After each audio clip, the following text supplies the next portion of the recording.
Tory MP Neil Parish has resigned. He's admitted to watching pornography twice in the House of Commons. Yes, his resignation will trigger a by-election in his Tiverton and Hoddesdon seat in East Devon. Parish's departure was welcomed by the Conservative Party, following calls by many female Tory MPs for him to go.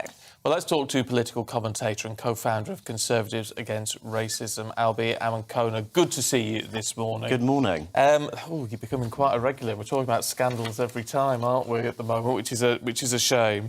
Look, what do you make of this? He's finally come clean, and he's admitted that, certainly on one occasion, he was deliberately watching porn in an inappropriate place.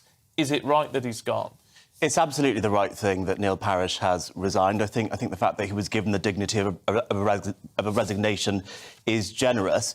But I think actually what we need to be thinking about is why things like this happen in the House of Commons. In any other workplace, you'd be fired for watching porn at work. Not once, but twice. Another thing on my mind is why is there not some sort of adult material block on the Wi-Fi in Parliament that is in workplaces across the country as well? So it seems that we need to find ways to bring the Houses of Parliament into the 21st century. Yes. I guess a lot of they may not be on Wi-Fi. There's pretty good signal in the House, isn't there? So an adult block wouldn't necessarily work. But I see what you mean. A lot of offices do it. Precisely. I would imagine this office has one. I know my office probably has one. I've never actually tried it myself. I don't know. So I don't know. But the point is, it's something which is quite common, and you think that this kind of thing would be in a workplace, especially somewhere like the House of Commons. The story is pretty bonkers. That is the word that people are using when they're describing it today, and obviously he's spoken about yesterday as well. What do you make of his version of events, the fact that he was searching for tractors online and accidentally stumbled upon this and then watched it properly for the second time? He admitted to that. What do you make of this story? I think the fact that he was initially searching for tractors adds some complexity to the story. Given that he is very diplomatic. Given that he's a farming man himself, and then he stumbled across a tractor site that perhaps had some different kinds of tractors on it. So I think it's an interesting. I think it's an interesting turn of events. It's like alternative facts. Is it like an alternative fact? Different kind of tractors on it. Well, it's the morning, isn't it, on a Sunday? So we can't get too explicit.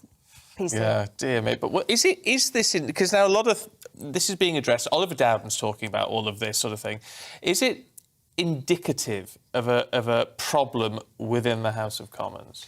I think it's clear that there is a problem within the House of Commons when it comes to sexual misconduct. I think there are 56 MPs across the House at the moment who are under investigation for sexual misconduct. We're going to have two by-elections in the Conservative Party for Imran Ahmed Khan, who, of course, was charged with sexually assaulting a teenager, and now, because of Neil Parish watching porn in the House of Commons on two occasions.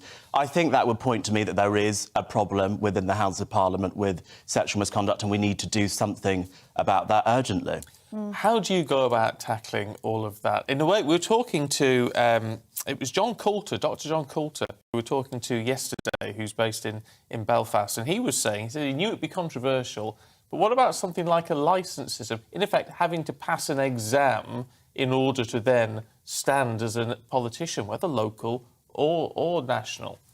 I do know that the selection process within the Conservative Party is very rigorous, and there are some exam elements to that, and it's quite a rigorous process. So I think some of that already exists, at least within the Conservative Party.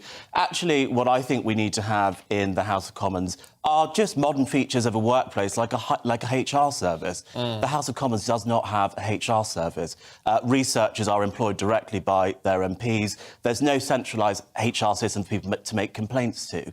So just these little cogs and mechanisms that are in businesses like GB News or other companies across the country stops this kind of thing from happening, because it means people can complain, people are held accountable. There are sort of disciplinary processes when people do bad things.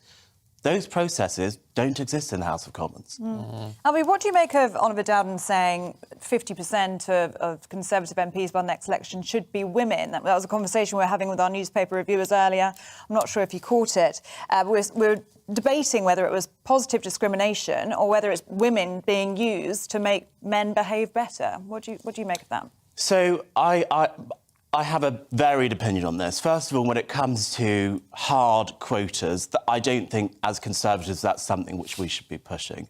However, when it comes to simply encouraging women to stand as MPs and helping them along that process and removing the barriers that stop women from standing, we should absolutely be doing that, because I do think, in an ideal world, we would have a parliament which represented the diversity of the United Kingdom, and 51% of the United Kingdom are women, and that's not reflected in the House. I always think it's quite funny, though, isn't it?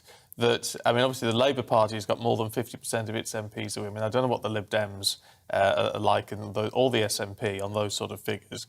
The Tory Party's on 25%. Yet, of course, they are the only party who've put within the House of Commons who've had female leaders and 2 female prime ministers. Precisely, and we've done that without any positive discrimination. Of course, in 1997, we had Blair's Bays, we had all-women shortlists.